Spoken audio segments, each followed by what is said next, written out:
दोस्तों हम जानते हैं कि इंडिया में सिनेमा का कितना क्रेज है। लोग किसी एजुकेटेड या समझदार आदमी के मुकाबले किसी बॉलीवुड हीरो को अपना आइडियल मानते हैं। लेकिन आजकल हमको एक चीज देखने को मिल रही है और वो ये है कि लोगों का फोकस बॉलीवुड मूवी से हटकर हॉलीवुड और एनिमे की तरफ ज्यादा जा रहा है। हालांकि लोग उनको पहले भी देखते थे, लेकिन उन लोगों का नंबर पहले इतना ज्यादा नहीं था। लेकिन अब तो मामला पूरा ही बदल गया है। लेकिन सवाल ये है कि अब ऐसा क्यों हो रहा है। हमारी इतनी बड़ी फिल्म इंडस्ट्री है, इतने शानदार एक्टर्स है, डायरेक्टर्स है, लेकिन ऐसे क्या रीजन है जिसकी वजह से बॉलीवुड को इतना ज्यादा कंसिडर नहीं किया जाता और लोगों का इंटरेस्ट धीरे धीरे बॉलीवुड से क्यों कम होता जा रहा है। तो अगर हम इस चीज पर बात करें तो इसके मैं मोटे मोटे 3 रीजन समझ पा रहा हूँ और इनमें से पहला रीजन है हमारी मूवीज की स्टोरी। दोस्तों जहाँ हमें हॉलीवुड और एनिमे में मूवीज की एक कॉम्प्लेक्स स्टोरी देखने को मिलती है जिसे काफी डिटेल में बताया जाता है और साइड कैरेक्टर्स पर भी काफी अच्छे तरीके से फोकस किया जाता है। उन मूवीज को देखने के बाद लोग यूट्यूब पर जाकर उनकी स्टोरी एक्सप्लेनेशन की वीडियो देखते हैं, तब जाकर लोग बाग उन मूवीज की स्टोरी को समझ पाते हैं। लोग यूट्यूब पर जाकर सर्च करते हैं कि इस फलाने सीन का क्या मतलब था, इस फलाने कैरेक्टर ने इस सीन में क्या किया, उसका क्या मतलब था और वगैरह वगैरह। तब जाकर लोगों को मूवी की स्टोरी थोड़ी अच्छे तरीके से समझ आती है। और दूसरी तरफ हमारे लोगों को एक सिंपल स्टोरी लिखने के अंदर भी मौत आती है। लोग मूवीज के अंदर अनाप शनाप चीजों में दबा के पैसा खर्च करेंगे, लेकिन एक अच्छी स्टोरी लिखने के टाइम पर इनको सांप सूंघ जाता है। अभी हम एग्जांपल के लिए ज्यादा पीछे ना जाकर हाल ही में रिलीज हुई मूवी सिंघम अगेन की बात कर लेते हैं। ये एक 250 करोड़ के बजट में बनी मूवी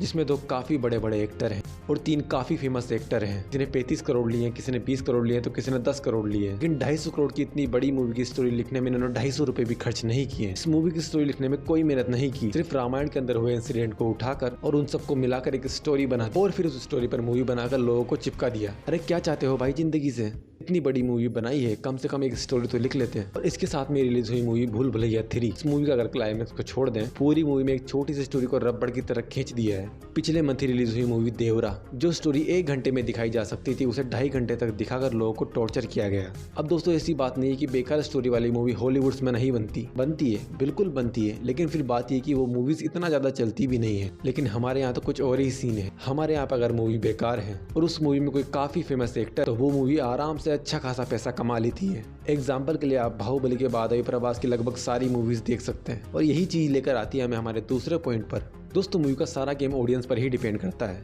अब इंडिया में ये सीन है कि कोई मूवी कितनी भी कचरा हो, अगर उसमें कोई बहुत फेमस एक्टर है तो मूवी अच्छा खासा बिजनेस कर लेती है। और ऐसा 1 या 2 नहीं बल्कि कई बार होता है। अब अगेन ऐसा अदर कंट्रीज में भी होता है, लेकिन इंडिया में ये चीज काफी ज्यादा है। अब सवाल ये है कि आखिर ऐसा है क्यों। अब जहाँ तक मैं इस चीज का रीजन समझ पाया हूँ वो ये है कि हमारी मूवीज में एक्टर को कुछ ज्यादा ही ओवर करता हुआ दिखाया जाता है। हमारी मूवीज में ऐसा दिखाया जाता है कि देखो भाई, ये हीरो तो पैदाइशी कुंफू मास्टर है, ये तो सबका बाप है, इसके आगे तो कोई नहीं टिक सकता, ये तो एक मुक्के में ही 100 गुंडों को पेल देगा। और इसकी वजह से लोग उनके डाई हार्ड फैन बन जाते हैं और उसके बाद उनकी कोई भी मूवी आए लोग देखते जरूर हैं। अब दोस्तों इसमें कोई भी बुराई नहीं है, लेकिन इसका मतलब ये भी तो नहीं कि वो कुछ भी कचरा हमको परोसते चले जाएं और हम उसको देखते चले जाएं। दोस्तों मैं आज आपको एक फैक्ट बताता हूँ और वो ये है कि किसी भी मूवी का असली हीरो उस मूवी का डायरेक्टर और राइटर होता है, न कि उस मूवी का एक्टर। ऑफकोर्स एक एक्टर का मूवी में बहुत बड़ा रोल होता है, वो एक्टर्स ही होते हैं जो हर एक सीन में जान भर देते हैं। लेकिन एक मूवी अच्छी होगी या बुरी, ये चीज 90% एक डायरेक्टर या राइटर पर ही निर्भर करती है, न कि एक्टर पर। अब मैं ये जो बात बोल रहा हूँ ये कितनी गलत है या कितनी सही है, अगर आपको ये जानना है तो गूगल पर जाइए और कोई सी भी एक अच्छी मूवी सर्च कीजिए जिसे क्रिटिक्स से और ऑडियंस से काफी अच्छा रिस्पॉन्स मिला हो, और फिर उस मूवी का डायरेक्टर सर्च कीजिए और उस डायरेक्टर की बनाई हुई सारी मूवीज की लिस्ट देखिए, आपको आंसर मिल जाएगा। अब यकीनन हो सकता है कि आपको 1-2 एक्सेप्शन मिल जाए, लेकिन एक अच्छे डायरेक्टर की ज्यादातर मूवीज अच्छी ही होती है। तो मेरे ख्याल से हमें थोड़ी अपनी सोच बदलनी चाहिए। मूवी के डायरेक्टर और राइटर को भी मूवी के एक्टर जितना ही कंसिडर किया जाना चाहिए। लेकिन इतनी मेहनत करे कौन, डायरेक्टर को ढूंढे कौन, उसकी मूवीज को पहचाने कौन, इतना टाइम किसके पास है? हार्ड में जाए, पिक्चर ही तो है, देखना है तो देख लेंगे, नहीं देखना तो नहीं देखेंगे।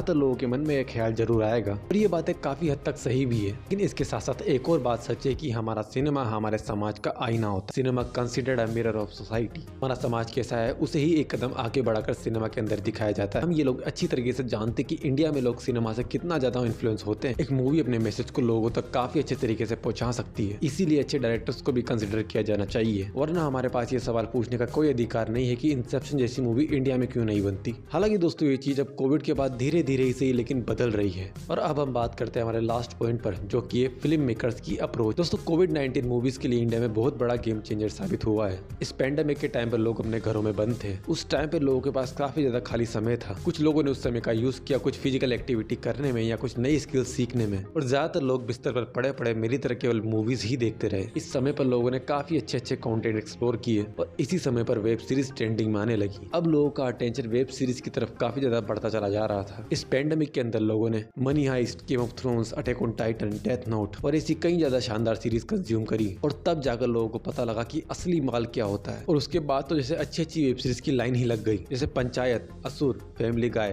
The boys, secret games, Mirzapur. ये सब वेब सीरीज इंडिया में काफी ज्यादा पॉपुलर है। अब इंडिया में लोग ऐसे कंटेंट की तरफ ज्यादा अट्रैक्ट होने लगे जो रियलिटी के करीब हो। जैसे द बॉयज, वो दिखाता है कि अगर सुपर हीरोज होंगे तो वो ऐसे होंगे, ना कि ऐसे। पंचायत में एक टिपिकल इंडियन गांव कैसा होता है उसके बारे में दिखाया है और इस चीज को अदर कंट्रीज के क्रिएटर्स ने भी समझा और उन्होंने भी मनी हाइस्ट, ब्रेकिंग बैड और गेम ऑफ थ्रोन्स ऐसी एपिक वेब सीरीज को हिंदी में डब करवाना शुरू कर दिया। और अब तो हाल ये है कि एनीमे भी हिंदी में आने लगा है और जल्दी एनीमे मूवीज भी हिंदी में डब होकर थिएटर में रिलीज होगी। तो कुल मिलाकर अब इंडिया के अंदर भी काफी सारे लोग एक मेच्योर कंटेंट देखने लगे हैं। लेकिन भाई हमारे सिनेमा वाले अभी भी 2017 के अंदर ही अटके हुए हैं। उन लोगों को ये बात अब तक समझ में नहीं आई कि जिन लोगों ने काजू कतली खा ली है अब वो बर्फी बिल्कुल नहीं खाएंगे। कहने का मतलब है कि ये लोग अभी भी वैसी ही मूवीज बना रहे हैं जो 2015 या उससे पहले तक बनाई जाती थी। वही अनरियलिस्टिक से स्लो मोशन वाले एक्शन सीन, प्यार की ताकत, दुनिया हिला देंगे, प्यार से बढ़कर कुछ नहीं, ऐसे सीन दिखाना जहाँ एक आदमी 100 लोगों को अकेला पेल रहा है और उसको चोट छोड़ो बिल्कुल पसीना भी नहीं आ रहा। इनको ये बात समझ में नहीं आ रही कि अब लोगों को ऐसे एक्शन सीन पसंद है जो थोड़े रियलिस्टिक हो। अगर हीरो विलन को 2 मुक्के मार रहा है तो वो 1 मुक्का खाएगा भी सही। एग्जाम्पल के लिए आप जॉन विक मूवी को देख सकते हैं। अब ऐसा नहीं कि ये लोग ऐसा कुछ बना नहीं सकते, बिल्कुल बना सकते हैं। एग्जाम्पल के लिए आप वॉर मूवी के फाइटिंग सीक्वेंस देख सकते हैं या चेन्नई एक्सप्रेस का लास्ट फाइटिंग सीक्वेंस या RRR का वो फाइटिंग सीक्वेंस जिसके अंदर रामचरण भीड़ के अंदर एक आदमी को पकड़ने की कोशिश करता है। भाई क्या कमाल सीक्वेंस था वो। लेकिन बॉलीवुड वाले लगे हैं वही सब पुरानी चीजें करने में। भाई बस करो, रहम करो लोगों पर। थोड़ा जानो कि अभी लोग किस तरह का कंटेंट देखना पसंद कर रहे हैं और उसके अकॉर्डिंग अपने प्रोजेक्ट बनाओ और थोड़ा सा दान मूवी की स्टोरी लिखने पर भी दे दो।